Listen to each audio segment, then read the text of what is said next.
Shalom, pemirsa yang diberkati Tuhan. Bertemu kembali dalam seri pelajaran Sekolah Sabat. Untuk mengawali, sebelum kita memulai pelajaran Sekolah Sabat, kita berdoa dahulu. Kita berdoa, Bapa kami di surga, pada kesempatan indah kali ini kami ingin mempelajari firman-Mu. Biarlah melalui pelajaran Sekolah Sabat ini dapat menjadi berkat bagi kami, dan kami bisa menerapkannya dalam kehidupan kami masing-masing ya Tuhan. Inilah doa kami dalam nama Yesus, amin. Pelajaran Sekolah Sabat hari Minggu 20 April 2025 yang berjudul Nimrod dan Niniwe. Eden diciptakan sebagai rumah ideal bagi umat manusia. Sekali dosa masuk, Tuhan tidak punya pilihan selain memisahkan umat manusia dari taman dan pohon kehidupan. Setidaknya untuk saat ini. Di luar taman, manusia dituntut untuk bekerja keras demi kelangsungan hidup mereka sendiri. Hidup menjadi lebih sulit. Kita harus hidup dengan rasa sakit dan keringat di kening kita. Kejadian 3 ayat 16-19. Orang tua pertama kita percaya bahwa raja yang benar akan menyediakan jalan kembali ke taman. Dan mereka membawa korban-korban ke pintu gerbang Eden dalam pengharapan yang setia akan penebusan yang Allah sejak awal tawarkan kepada dunia yang jatuh. Taman Eden tetap berada di atas bumi ini lama setelah manusia terbuang dari jalan-jalannya yang penuh kesukaan itu. Ke tempat inilah Adam dan anak-anaknya telah datang untuk menyembah Tuhan. Di sini mereka memperbarui janji-janji mereka untuk taat kepada hukum. Terhadap mana pelanggaran mereka telah menyebabkan terbuangnya mereka dari Eden.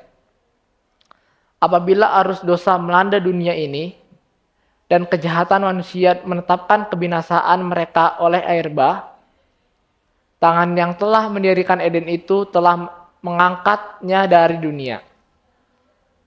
Tetapi pada pemulihan yang terakhir, bila mana akan ada langit yang baru dan bumi yang baru, Wahyu 21 ayat 1, maka taman itu akan dikembalikan lagi dalam keadaan yang lebih mulia daripada awal mulanya. Ellen G. White, Alpha dan Omega, jilid 1, halaman 60. Namun, yang lain mengerjakan solusi buatan manusia untuk masalah kita yang baru. Dan kita melihat lahirnya kota negara, satu upaya untuk menciptakan kehidupan yang lebih mudah. Dan mungkin mencoba mendapatkan kembali apa yang hilang di Eden. Bacalah Kejadian 10 ayat 1-12. Inilah keturunan Sem, Ham, dan Yafet, anak-anak Nuh. Setelah air bah itu lahirlah anak-anak lelaki bagi mereka. Keturunan Yafet ialah Gomer, Magog, Madai, Yawan, Tubal, Mesek, dan Tiras. Keturunan Gomer ialah Askenas, Rifat, dan Togarma. Keturunan Yawan ialah Elisa, Tarsis, orang Kitim, dan orang Dodanim. Dari mereka inilah berpencar bangsa-bangsa daerah pesisir. Itulah keturunan Yafet, masing-masing di tanahnya dengan bahasanya sendiri, menurut kaum dan bahasa mereka.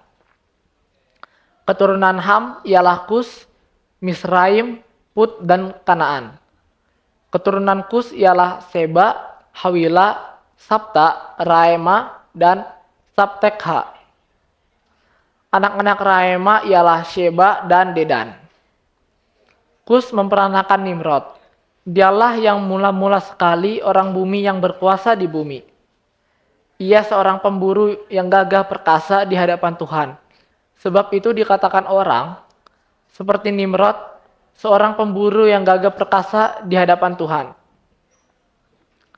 Mula-mula kerajaannya terdiri dari Babel, Erek, dan Akkad. Semuanya di tanah Sinear. Dari negeri itu ia pergi ke Asyur, lalu mendirikan Niniwe, Rehoboth-ir, Kalah, dan Resen di antara Niniwe dan Kalah. Itulah kota besar itu. Disinilah Alkitab memperkenalkan sejumlah pemain politik kunci yang ditemukan di seluruh bagian Alkitab lainnya, termasuk Niniwe dan Babel. Mengingat apa yang kita ketahui tentang peran kota-kota itu di kemudian hari, apakah yang dapat kita simpulkan dari ayat-ayat ini? Beberapa telah membaca tentang Nimrod dan menyimpulkan bahwa dia adalah pahlawan yang mulia, seperti pahlawan penakluk dari mitologi kekafiran. Tetapi ketika Alkitab menggambarkan dia sebagai yang perkasa di bumi dan pemburu yang perkasa di hadapan Tuhan, itu bukanlah pujian. Nimrod hebat dalam perkiraannya sendiri. Dan dia berdiri di hadapan Tuhan dalam artian bahwa ia menentang Tuhan. Apa yang kita lihat dalam ayat-ayat ini adalah penyebaran pemberontakan akan melawan Tuhan. Pemberontakan yang akan terus ada sampai pada akhirnya. Semua pemberontakan akan diberantas selamanya. Mengapa dosa pemberontakan melawan Tuhan lebih halus daripada yang mungkin kita sadari? Bagaimanakah kita bisa melindungi diri kita dari sifat yang sangat manusiawi ini? Tuhan memberkati. Kita berdoa.